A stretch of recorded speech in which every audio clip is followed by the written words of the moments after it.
দেশে হাম সংক্রমণের প্রকোপে বাড়ছে উদ্বেগ। এ বিষয়ে বিস্তারিত জানাতে রাজধানীর স্কুল থেকে আমাদের মহাখালীর আব্দুল হামিদ দর্জি বিদ্যালয় থেকে আমাদের সাথে যুক্ত হচ্ছেন সহকর্মী মাজুমা আফরোজ নীলিমা।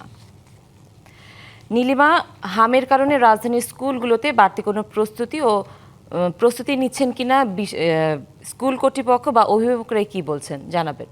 সুনন্দা, আমি বর্তমানে অবস্থান করছি মহাখালীতে এবং মহাখালীর একটি সরকারি প্রাথমিক বিদ্যালয় এবং একটি হাই স্কুলে, এবং এখানে কিন্তু আমরা দেখতে পাচ্ছি, আমরা এখানে প্রধান অধ্যক্ষের সাথে কথা বলেছি এবং আমরা এখানে জানতে পেরেছি যে রবিবার থেকে কিন্তু টিকাদান যে কর্মসূচি সেটা কিন্তু শুরু হয়ে যাবে, যেটাকে আমরা বলছি যে ইমার্জেন্সি ভ্যাকসিনেশন।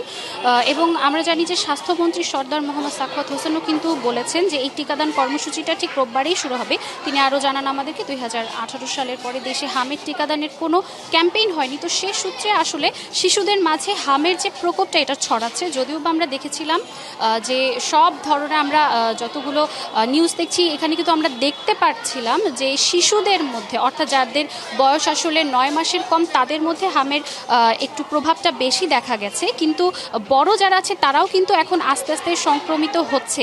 সেক্ষেত্রে কিন্তু টিকা কিন্তু তাদেরকেও দেওয়া হবে, অর্থাৎ স্কুলগুলোতে কিন্তু 6 মাস থেকে 10 বছরের শিশুদের কিন্তু টিকাদানের কর্মসূচি হচ্ছে। এবং আমরা প্রধান শিক্ষকের সাথে আরও কথা বলে জানতে পেরেছি যে আসলে একটি শিক্ষণ ঘাটতি কিন্তু হয়ে গেছে। স্কুল কলেজ অনেক দিন পর্যন্ত যেহেতু বন্ধ ছিল ঈদের কারণে বা বিভিন্ন ছুটির কারণে, সেক্ষেত্রে কিন্তু স্কুলে গিয়ে প্রতি বছর আগে যেরকম হতো সেরকম কিন্তু টিকাদান কর্মসূচিটা এবার হচ্ছে না।